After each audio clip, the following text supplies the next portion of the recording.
Well, g'day everyone. I am coming to you from underneath the bus today because in this video I'm going to be sharing how I connected up the grey water hose system from the sinks in the bus to my grey water tank underneath. The sun's just starting to poke its head above the trees and Pepper has picked the perfect spot to sleep in the sun. We've just come back from a walk, so she's a bit tired.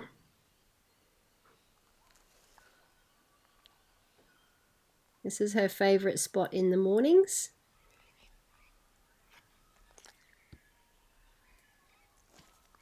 Okay, that's enough filming. Get back to work, Mum. So the sink I'm using in the kitchen is the biggest size Longuden sink from IKEA. It's a massive sink and I wanted a nice big sink so that I not only had space for washing dishes, but also somewhere that I could wash my hair, where I could hand wash clothes. And also I wanted a sink that would fit the molds that I use for paper making, which I do sometimes for my business. Now I'm really glad that I bought this sink and read the instructions for installing it before I even installed the bench top, because I actually had to make some modifications to the underside of the bench top so that I could properly install this sink. And the problem that I have is related to these little things. These are the clamps that attach the sink to the bench top. So this is just the way IKEA sinks are installed. They have these little clips that hook on underneath the sink and screw up underneath the bench top. And the idea is that they kind of go up under there and lock into the underside of the bench top and hold the sink in place. Now, the problem that I have is that these clips are designed for a bench top that is between 28 and 40 millimeters thick, and the panels that I'm using for my bench top are only 26 millimeters thick. So my bench tops are a couple of millimeters too narrow for these clamps, and I have tried tightening them up and they just don't quite tighten enough to be able to get the sink a nice seal around the edge of the sink. So the bench top really needs to be within that range for these clamps to work. So what I'm going to do is I'm just going to cut some little pieces of 7mm ply, and I'm going to go and glue these to the underside of the bench top. Just around the edge here, because I've only got this much distance between the edge of the hole and where the frame of my cabinet is on the inside. So it's going to be a bit tricky, but if I glue these onto the underneath of the bench top where the clamps are going, that will essentially make my bench top 26 plus 7. That'll make the bench top 33 millimeters thick, which is inside the range for the clamps to work, and that gives me a much better seal. Alright, so you can see all the strips that I've put on around the edge of the bench. So they are super strong. I've glued them and also nailed them in. So they feel really strong. I've also gone around and given them all a really good coat of Cabothane Clear varnish just to protect them in case any water comes down the edge of the sink. So I mean, that's as much as I can do. Hopefully that will work with the clamps. And it worked. I was able to install the sink really easily and get a nice seal all the way around the edge of the sink. And if I come underneath the sink, you can see the clamps are locking into those pieces of ply that I put underneath the bench top. So I'm happy with that. That's it. I actually got this sink secondhand from Gumtree, I think it was, ages ago. Came with the tap. I have no idea if the tap works, but hopefully it will. Hopefully it'll clean up all right. It's stainless steel, so it's actually really lightweight compared to like if I just got an ordinary ceramic basin, and should be pretty easy to keep clean, so I'm happy with it. All right, so this is the underside of my sink, and you can see here, this is what actually sits on the bench top, is this edge of the stainless steel, which is pretty thin. But there's actually a channel in here, you can see, and what I've done is I've just cut some extra pieces from the bench top panel and they will just sit in there. So what I can do is glue these down into that like so, and then that just gives me a little bit more surface area to stick the sink down onto the bench top. So you can see the pieces of the bench top that I've sickered to the underneath of the sink there. So that's now flush with this edge of the sink, and that's what's going to be sitting down on top of the bench top. So when I glue the sink down, that's where the sicker is going to go, and hopefully that will sit nicely. Alright, so I've just marked a line on the bench top here. That's where the sink comes to. So, and I think it'll be easier to put the sicker down onto this and on this back splashback here, rather than try and do it on the sink and then move the sink into position without making a big mess. So I'm going to go and run some sicker along here around all the edges and a little bit on this back wall, and then hopefully get the sink in and clamp it down. And that's all I can do. I can only clamp along the front here, so I'll just have to maybe put some weights on the sink at the back to help press it down. Anyway, that's all I can do. Alright, well, I think this is going to make a big mess, but I'm going to do my best. Okay, so I've got the sink in position. I've got it clamped across the front there, and I've got it weighted down as much as I can at the back. So I'm just going to let this sit overnight now, and hopefully tomorrow I'll come back and it will be stuck down. Well, there it is. I did make a bit of a mess with this sicker. It's quite a bit squeezed out here, and also a tiny bit at the back here, but hopefully I can just cut that away now that it's cured and clean that up. The sink is well and truly stuck, like I can't move it at all, so and I'm pretty happy with where it's sitting. That was as close as I could get it to the edge. You can see I had to put some screws in the back because the bench top's not totally square and the sink wasn't totally square, and it just wasn't sitting like flush with the backsplash, which would have been a pain. So I just put some screws in there, and I don't think it looks too bad.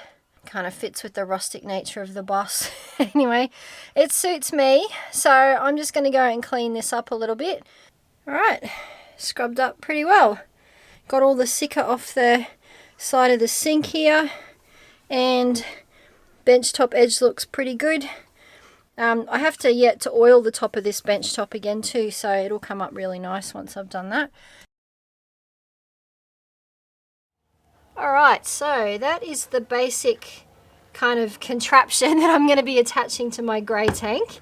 So this here is where it will go into the tank, and this is the outlet here that I'll attach the hose to when I want to empty the tank, and here is where my sinks and things will drain into the tank. So basically there's going to be two different hoses draining into this inlet into the grey tank. This one at the top is going to be for my kitchen and bathroom sinks that'll be coming from almost directly above where the tank is. This one here will be the waste outlet for my washing machine, which will be on the other side of the bus. So it will come through the floor underneath the bus and connect into this. I'll be doing this bit later on after I install the washing machine. So for now, I'm just going to put an end cap on that just to block that off, but this is what I'll be using here. So the idea is that my sinks and everything will drain into the tank this way, and normally when I'm traveling this valve will be shut off so no grey water can leak out through here. Then when I want to empty the tank, if I'm somewhere where I can just dump the tank onto the ground, all I need to do is open up the valve and let it run out, or I can connect my grey hose to the cam lock here and open the valve and let it drain out that way. So now I'm going to go and screw this onto the tank, and hopefully it will fit. And there it is. So I've got it screwed into the hole at the bottom of the tank there, and it all fits quite nicely.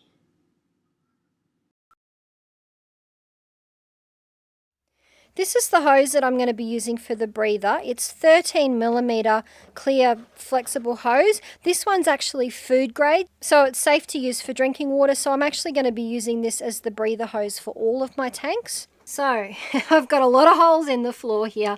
This one here is the main hole where my grey water hose will go through the floor. These two holes here will be for the breather hose. So the idea is that the breather hose comes up and will just come up about a foot or so and loop around back down to underneath the bus. The reason I'm having to bring my breather hose right up through the floor is because my tanks sit like right up against the floor underneath. Your breather needs to be able to run higher than the top of your tank. If your breather's too low, you'll have water leaking out of your tank when it's full. So because my tanks sit right up against the floor, I actually need to bring the breather hose through the floor and up a bit to make sure it's well above the level of the top of the tank. So this is where my breather hose will come up, and I'll probably just secure it onto this stud. These other two holes are for freshwater pipes, which will also be running through the floor. So I'll have one of these will be fresh water coming in from the other tank that's at the back of the bus. It will come in up through the floor here and run to under the sink where my pump's going to be. And then this other hole here, there'll be a cold water pipe coming from the pump down through here under the floor, and it will actually run all the way under the floor across the bus, and it's a bit hard to see because I've got the fridge in here, but it will come up through the floor where my washing machine is, and that will be for the washing machine tap. But for now, I'm going to run the breather hose. So these are the two holes here that I'm going to want to use for that. Alright, so you can see my breather hose I've got attached to the inlet here. So this is at the very top of the tank. This is the underneath of my floor. So the breather hose runs from there up through this hole in the floor, and it loops around above the floor and comes back out this hole here and runs down here. Don't know if you can see that very well. And just hangs just below the body of the bus. So the idea is when this tank overflows, the water will run up out of that breather tube and come out here. Alright, and here is what it looks like above the floor. So it comes up through the floor, loops around and goes back to underneath the bus. And I've just got it secured here with a little saddle clamp. So that should be all good. So instead of the traditional sink wastes that you see in houses, I am using a Hepvo valve for all the waste in my bus. So this is this thing here. These work a little bit differently from the traditional wastes where you have like an S bend or a U bend that relies on a little bit of water getting trapped in the bottom of that bend, and that bit of water is what stops the smells from coming back up from your grey tank up into the sink. This is a waterless trap, so it doesn't rely on water. Instead, if you look in there, you can see there's like a silicone, like a kind of balloon almost inside there, and so that's the end where the water can flow into. So when water flows down from your sink, that will open up and allow the water to pass through. But if then you look on the other end, see how it's kind of closed, the flaps are closed together.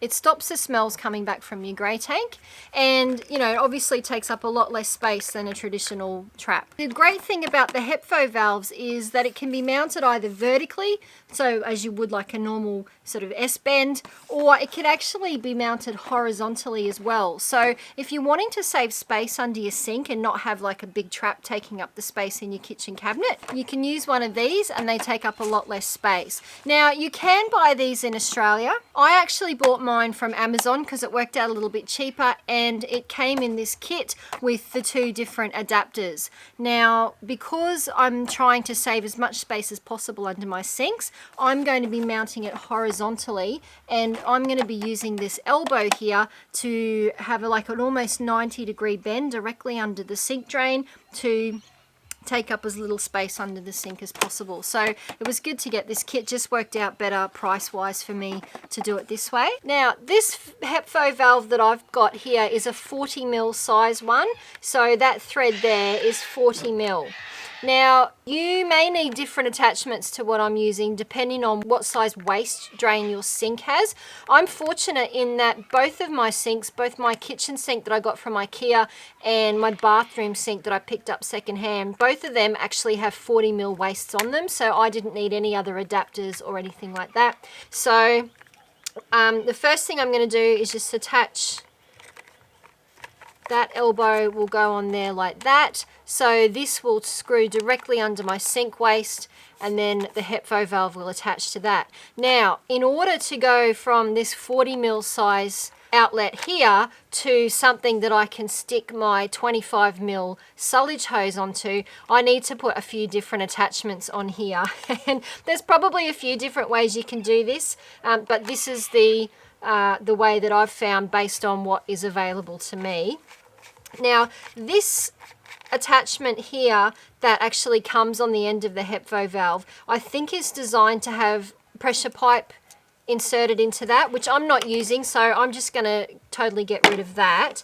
And what I'm going to do is instead use these three things. So what I have here is a 40mm socket, so it's just a female BSP thread, 40mm size at either end. That will screw onto the end of the Hepvo valve, and then from there, this is actually called a reducing bush. On one end it has 40mm male BSP thread, and on the other end it reduces it down to 25mm with the female socket here. So that will screw into this, and then I can get my 25mm male BSP to hose barb fitting, and that will screw into there. So those three things allow me to go from the 40mm Hepvo valve down to something that I can put my grey water hose onto. So I'm going to go ahead and put some thread tape on all of those, get it all screwed in together, and then I'll be able to show you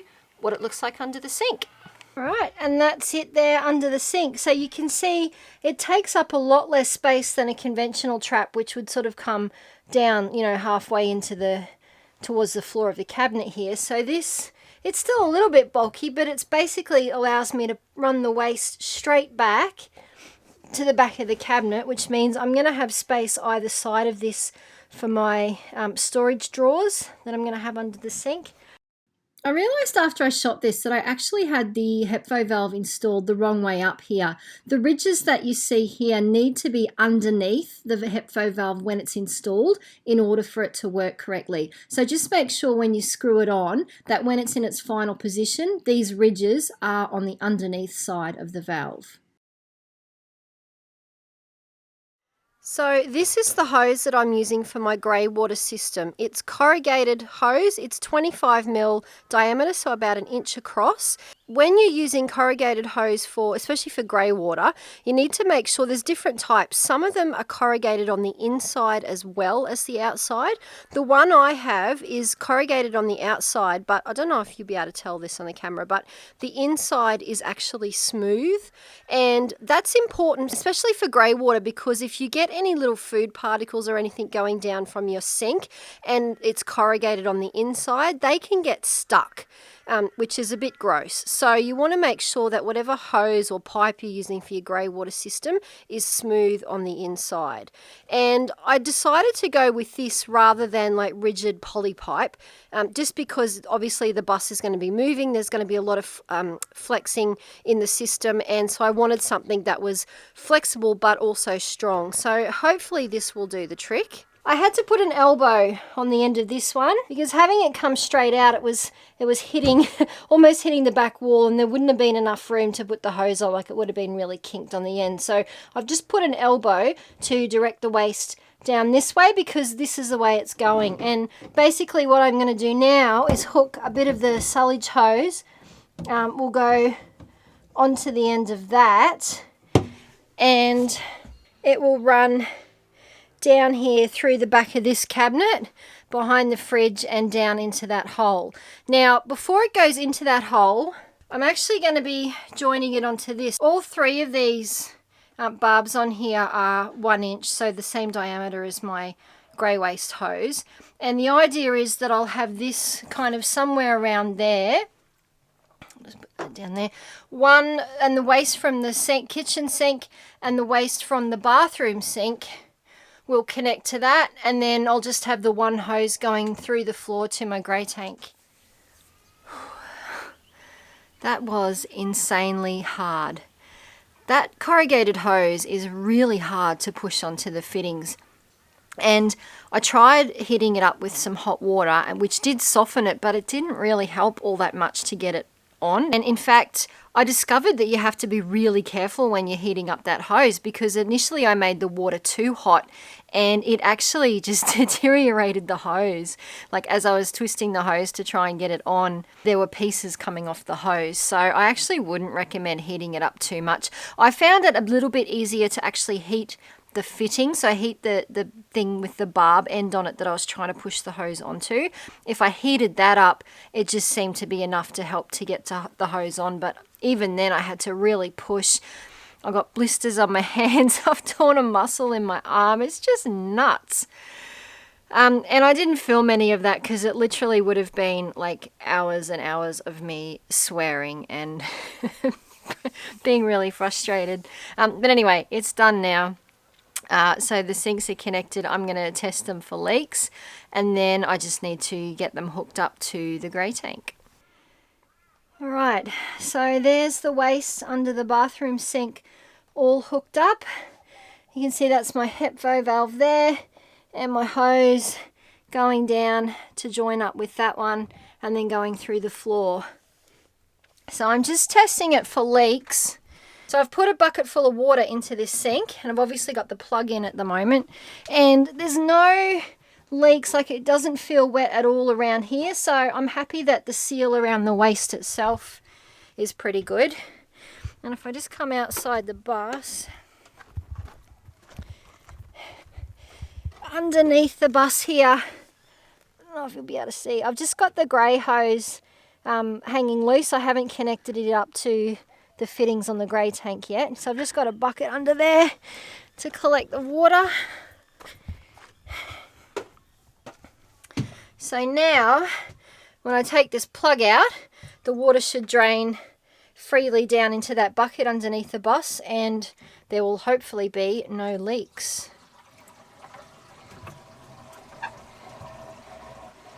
So it's draining pretty well.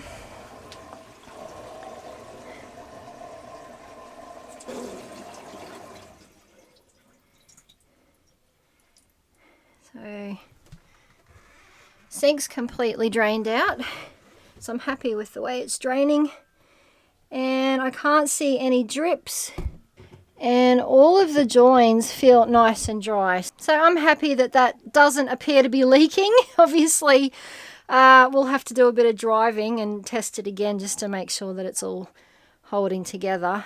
But yeah, I'm happy with that.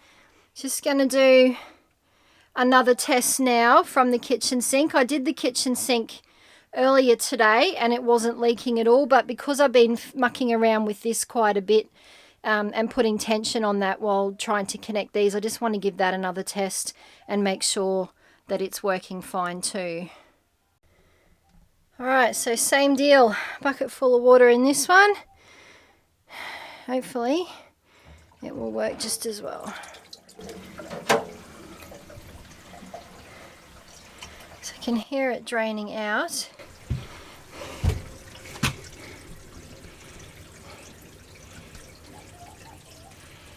And can't see any leaks. Nothing dripping on this part. I'll just go around and check the other end. Alright, and that all still feels totally dry. So I'm happy with that. The two sinks are draining really well. There's no leaks that I can see. Now I just have to connect that hose underneath the bus into the grey tank and test that side of it. So you can see the hose coming down through the floor, connecting into this T-piece here, and from there it goes into the tank. And at the moment I have this valve switched off, so there shouldn't be any water coming out the outlet here.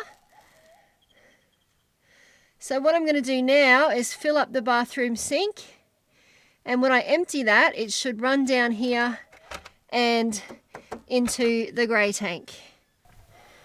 All right. So the sink is draining.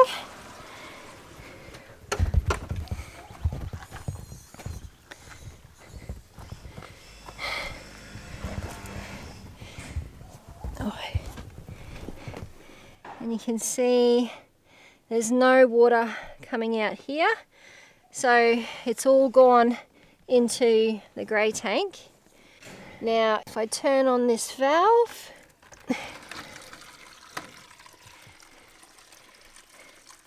then the water is now emptying out of the grey tank into my bucket. And I can connect a hose onto there if I need to direct the water away from the bus.